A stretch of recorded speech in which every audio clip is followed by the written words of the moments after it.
Hi, Miss! So, may parcel tayo. First time ko mag-order sa Shein. Yan.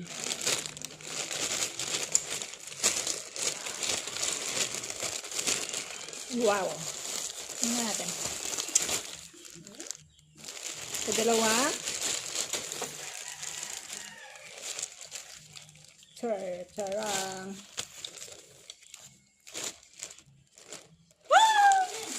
Wow! Diba? Ang cute niya mga mi. Ay, ala. Large yung in-order ko. Dapat pala medium lang ako. Ang cute. Ala. Dapat medium pa pala ako mga mi. Sobrang laki na pag large pala. Maliit lang pala ako. Then, wow. Ito mga mi. Ay, hala.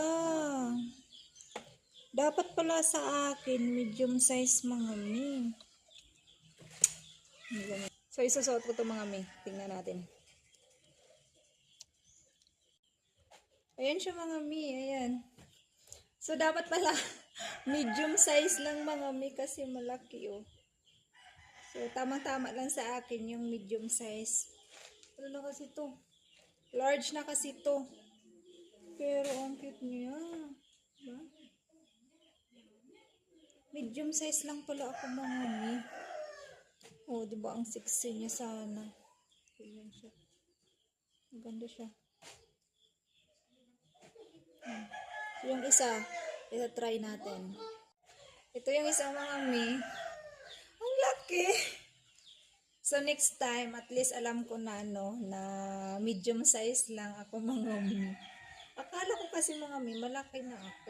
Ayan. Ayan. Ang laki. Pero ang sexy niya.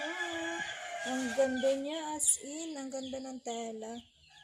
Parang gusto ko nito bumili ng medium size. Pero ako na po. Kayaan mo lang.